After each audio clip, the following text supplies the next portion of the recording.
He knocked me over. I landed on the dog bowl. This one's wife.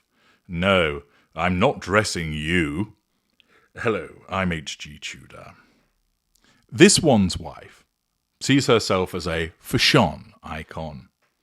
Notwithstanding the tragedies of outfits such as Kermit Goes to Church, Emoji Poo Hat, Fridge by Valentino, Tent by Army Surplus, Zebra Crossing by Grift, Grandma's Gold Bedspread, Overripe Burst Tomato Lady, Chairman Mao Does New York, The Bouncing Berry of Harlem, and other atrocities.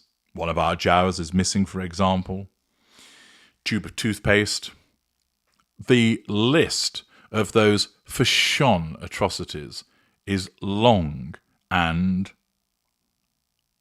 entertaining. Time and time again, she has appeared wearing expensive clothing, believing that she looks fantastic. And as I have explained, the reason this keeps happening is because she sees herself through a distortion field, which tells her she looks beautiful, that she looks elegant, that what she's wearing suits her. Notwithstanding the fact that she often wears clothing that's too big for her, that isn't fitted to her, that she believes in a way that she is taller than she actually is, so she often wears clothing that sweeps the ground as if she was going around cleaning the streets. She believes that she looks fantastic. Many people can't understand why she does this, but it is actually very simple. She sees the world through a distortion field, and that distortion field conveys to her that what she's wearing makes her look really good.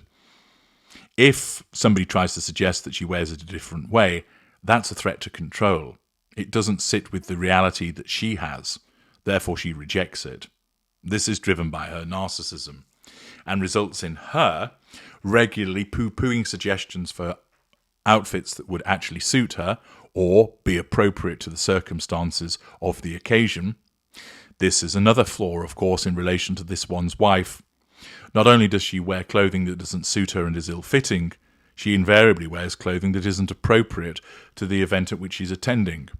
We saw plenty of that in Nigeria, whereby she was exposing her chest, such as it is, her shoulders, her arms, in circumstances where her hosts were fully covered.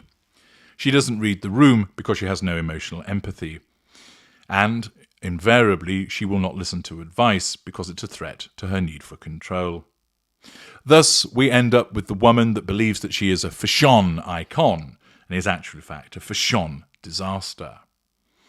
This has evidently become noteworthy because, as Richard Eden reports for the Daily Mail, designer Julian MacDonald, who lured Queen Camilla to her first fashion show, says he wants to dress Kate Middleton, but there is one royal he doesn't want in his outfits. He lured Queen Camilla to her first ever fashion show, and now designer Julian MacDonald wants to dress the Princess of Wales. Kate's amazing, he said. I'd love to dress her in one of my dresses. I've got a great relationship with Camilla the Queen. She's incredible. Already this article is problematic for this one's wife because it is lavishing praise on two individuals who were painted black by this one's wife. The narcissist wants to be spoken about and spoken about favourably. The narcissist cannot stand it if you're talking about somebody else and praising them. That wounds the narcissist because the fuel that the narcissist believes, at least subconsciously, should be coming to them is going elsewhere. Now, Camilla needs fuel, but Catherine doesn't. But it's actually irrelevant as to whether they need it or not. The fact is that it's not flowing to this one's wife, which makes it a problem.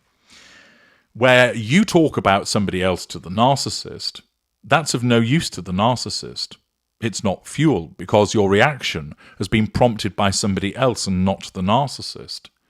Thus, It wounds the narcissist.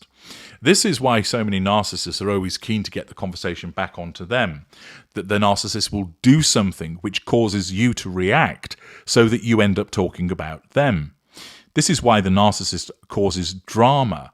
This is why catastrophes lurk, because the narcissist is motivated by their narcissism to do something to bring it back onto them. Whether it's knocking over your birthday cake, spilling wine over you, or crying and wailing at somebody's funeral, it's all about ensuring that the attention, i.e. the fuel, is brought back to the narcissist. And thus, where Julian MacDonald is talking about Camilla and Catherine, that is not good news for this one's wife. The article continues by explaining former Strictly contestant MacDonald, 53, who was once crowned British Fashion Designer of the Year, says the Queen sometimes asks him for style tips. She does every now and then, he says, at a London party. When I see her at different events, I always say, "You look really nice, Camilla," positive fuel, and she'll say, "Do you like it? Oh, I'm glad you approve." This, of course, is good news for Camilla, that he demonstrates that he's under control and provides positive fuel to her. However, the report tells us there is, however, one prominent member of the royal family he does not want to be seen in his outfits. Asked if he'd like to dress the Duchess of Sussex, he replies, "No, I prefer Kate and Camilla." Ouch. This one's wife, of course, believes that every fashion designer would want to be associated with her, and the fact that that hasn't occurred wounds her. What makes it worse, of course, is that Queen Camilla is painted black and is seen as an enemy of this one's wife, and that Julian MacDonald, of course, praises the Princess of Wales, who is the nemesis.